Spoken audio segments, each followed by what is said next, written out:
Have you ever felt like you weren't alone in your own home, even when no one else was around? The distant creak of floorboards, the sudden flicker of a light without cause, or a cold draft where there should be none. These are the subtle signs that something unseen may be sharing your space. And tonight on True Terror Files Official, I'm sharing the story of my own house, an unsettling place that has turned my ordinary life into a living mystery. This isn't one of those urban legend horror stories you hear about online. This is real, personal, and ongoing, and it began the moment I moved into this century-old house built in the 1920s, a structure with deep roots in the town's history and a past most neighbors hesitate to discuss. From the outside, the home appeared charming, with its ivy-covered walls and an old stone path that curled through a thick garden. But even before the keys hit my hand, locals quietly warned me about the strange occurrences that had driven past residents away. And while I chalked those rumors up to small-town gossip, it didn't take long for me to realize there was something undeniably wrong with the house, something I could feel the moment I stepped inside. The air carried a heaviness, the kind you notice not because of temperature but because of presence, as though someone unseen was always watching from the next room. And it all began to spiral one night at precisely 3:13 a.m. when a faint voice echoed through the dining room, calling my name, though no one else was in the house. At first, I convinced myself it was exhaustion, but the incidents escalated.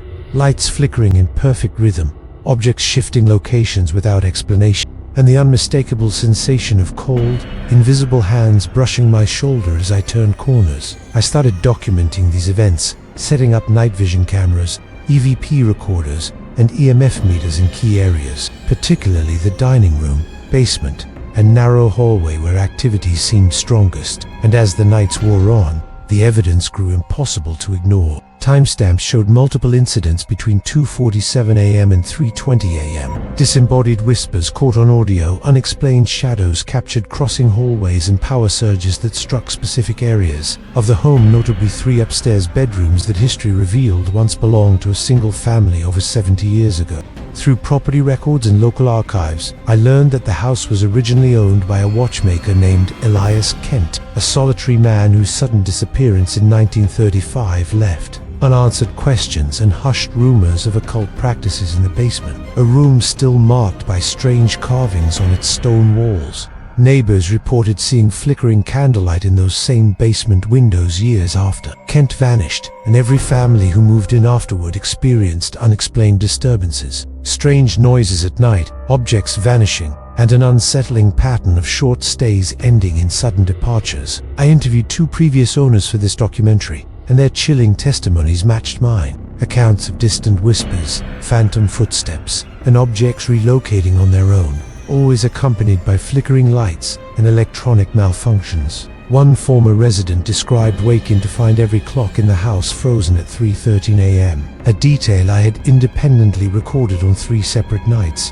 creating a pattern impossible to dismiss. The more I researched, the deeper the mystery ran, connecting the house to a forgotten chapter of town history involving a late 19th century outbreak and the belief that the house's foundation was built over an old infirmary site where dozens of undocumented deaths occurred. These details weren't just folklore. They were supported by old town council records and property ledgers I retrieved from the local archive, complete with floor plans showing rooms no longer present in the current structure. As I prepared for a deeper investigation, I uncovered an old, dust-covered journal hidden behind a loose brick in the basement wall, belonging to a previous occupant who detailed nightly disturbances similar to my own: cold spots, flickering lights, and a growing fear that the house itself was aware of their presence. But tonight, this video focuses on the backstory, setup, voices whispering from the walls. I'll be presenting these journal entries in future episodes, and the chilling events that first convinced me this was no ordinary house. Through high-resolution thermal imaging and EMF analysis, I'll reveal patterns of energy fluctuations concentrated around specific rooms at the same hour each night, accompanied by auditory anomalies captured on high-frequency microphones. This isn't an ordinary haunting. It appears to be a residual and intelligent presence, interacting with its environment and, increasingly, with me.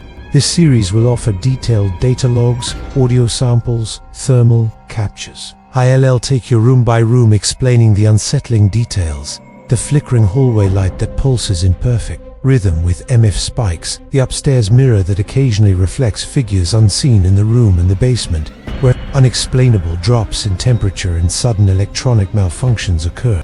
For those of you passionate about paranormal evidence and unsolved hauntings, and historical context to frame each experience within a documented pattern, and in the next episodes, we'll capture night-by-night evidence of the most intense disturbances yet. I invite you to comment your theories below, share your personal experiences, and subscribe to True Terror Files Official, because what's unfolding in this house is far from over, revealing what happens when the boundary between the known and unknown starts to thin inside your own home.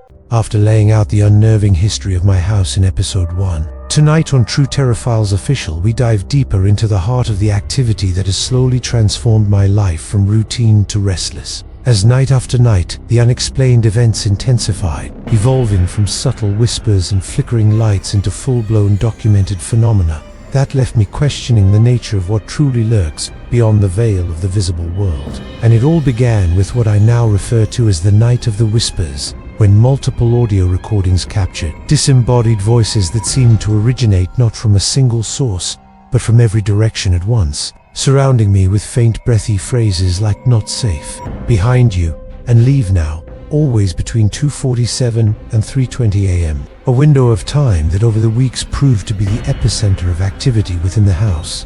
I set out to not only witness but record, analyze, and catalog every anomaly, and armed with beginning in the narrow upstairs hallway where lights would pulse in perfect sync with EMF spikes without any discernible electrical issue. The floorboards groaned beneath invisible weight, and as I stood there during one particularly heavy night, as though someone unseen moved cautiously around me, each step sending spikes across the EMF reader and triggering my motion sensors, even as the hallway appeared empty.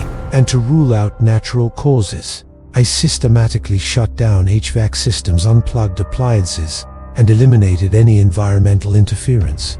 But still, the readings persisted, matching precisely, with the growing sense of dread that seemed to coil tighter around my chest with each passing minute. I documented full audio captures of what can only be described as deep, low-frequency hums that shifted pitch in response to spoken questions, a phenomena typically classified as an intelligent haunting, and coupled this with thermal imaging anomalies that appeared as human-shaped heat signatures crossing through solid walls, leaving no trace moments later. And in the basement, the heart of the house's oldest structure, multiple nights produced light anomalies, small, floating orbs captured not only on infrared but visible spectrum cameras, moving in deliberate paths inconsistent with dust or insects. Still here in a clear male voice seconds after I asked aloud if anyone was present, their movements eerily synchronized to the voices captured on EVP devices. One particularly chilling moment occurring when the spirit box, running on a randomized frequency sweep,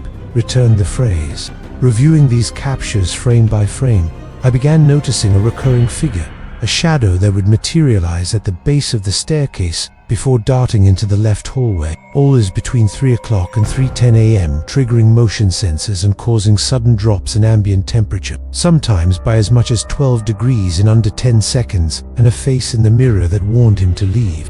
And I cross-referenced these anomalies with historic events, noting that several of the previous occupants reportedly experienced similar disturbances in this same time frame, including the mysterious case of Elias Kent, the original owner whose final journal entries spoke of whispers in the walls. The activity escalated further when I began sleeping with cameras running in every room, and during one especially restless night, a sequence of knocks echoed from within my bedroom closet, caught on both audio and visual recordings. And what made this moment extraordinary was the synchronicity.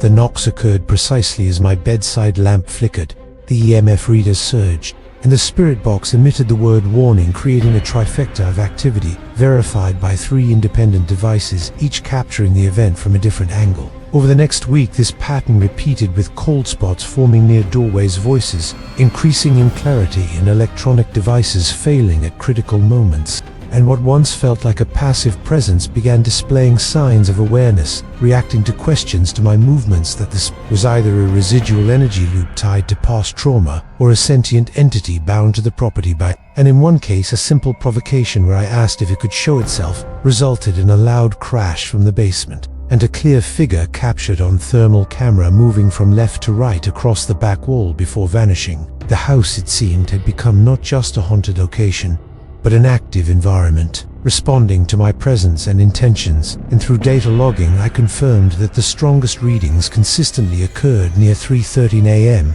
aligning with the house's long history of disturbances supporting theories, an event long forgotten by the living but forever imprinted in the walls and floors of the home. I documented over 47 distinct EVP responses, 19 EMF spikes, and 13 thermal anomalies in a single month, each event carrying increasing intensity and emotional weight, pushing me to the edge of exhaustion and forcing me to confront the possibility that this house was far more than a location with a dark past. It was an active, evolving phenomenon, and as I prepared for deeper investigation, including overnight lockdowns and guest appearances by professional investigators, the growing pattern of synchronized activity suggested something intelligent, something aware, and something unwilling to be ignored. In this episode, you'll witness every documented incident, hear raw audio captures, see thermal imaging anomalies in real time, and follow my emotional journey as fear gave way to obsession, the kind of relentless pursuit that consumes those who choose to confront the unknown.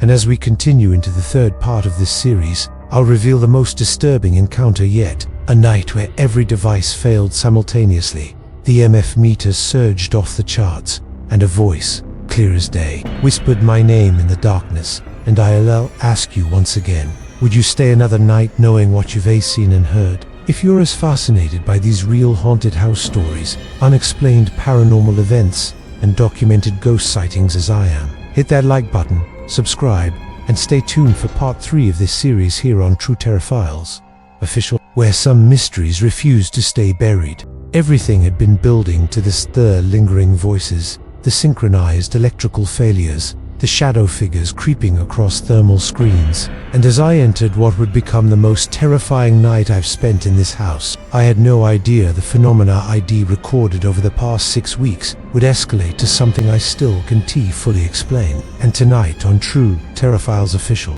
I'm revealing the conclusion of this haunting journey, not just what happened, but why I believe this house is either a portal, a psychic echo chamber, or something much older than any story it's told. After documenting over 60 unique paranormal events, EVPs, temperature anomalies, motion-triggered sensor readings, and synchronized light and power surges, I decided to conduct one final overnight lockdown with every device calibrated and running, supported remotely by 2 paranormal monitoring the data stream, and it began quietly, as most intense nights do, with that subtle drop in temperature in the hallway, the EMF meter slowly climbing, and the house itself growing silent in a way that felt more deliberate than natural, like a breath being held just before a scream. At exactly 3:13 a.m., the moment every major event had previously occurred, every light in the house flickered simultaneously, not in a way that suggests faulty wiring, but in rhythm, pulsing once, then again, and then going dead entirely as my backup battery system kicked in. And just as the infrared cameras stabilized, I caught a figure in the upstairs mirror, not reflected from the hallway behind me, but standing within the mirror itself, unmoving, eyes locked, as if it had been waiting. I rushed upstairs only to find the hallway colder than ever before, with breath visible in the air and static charging my arms as though electricity was crawling just beneath my skin. And in that moment, the EMF meters jumped into the red. My spirit box sputtered, and in complete darkness, I heard my name whispered from both sides. First, then loud, then gone. What followed was a flurry of events too fast to rationalize. Cameras stopped recording on their own, a chair toppled from the second floor to the first with no one near it, and in the basement all 3 thermal cameras captured overlapping heat signatures pacing near the old stone wall, the one etched with strange circular markings I'd discovered back in episode 1. I moved in with only a flashlight, the beam flickering like a candle as I approached the wall. And for the first time, I heard what sounded like humming, low, layered, coming from within the stones themselves. And just as I reached out to touch the markings, every device surged back online. The house filled with a wave of sound, dozens of voices overlapping in what felt like warnings, prayers, cries, and commands. And I made the decision to retreat, to respect whatever force was making itself known. Reviewing the footage the next day confirmed what I felt. 3 separate voices captured on EVP, all saying, "Stay away." In different tones, multiple heat signatures with no human source, and a data spike across every device that has no known technical explanation. But even more haunting was the final audio clip recorded just before I exited the basement, where a clear voice says, "You opened the door," followed by silence that stretches for nearly 2 minutes. Since that night, activity has lessened, but the house no longer feels the same, not quieter, just watching. The hallway mirror remains covered. The EMF meters still pulse at 3:13 a.m., and I sleep with lights on in every room.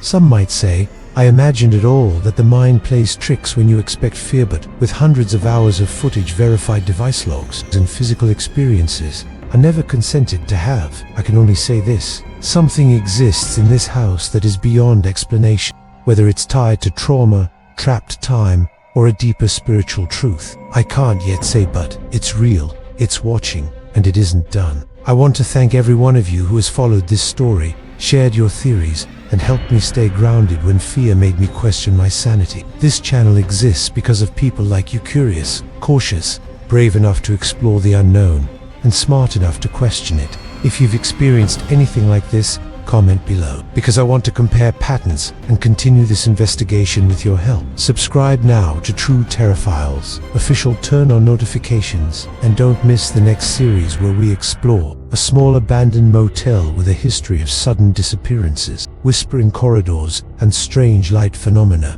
no one has been able to explain. Thank you for watching. Stay safe, stay skeptical, and remember, some houses are more than haunted, they're alive.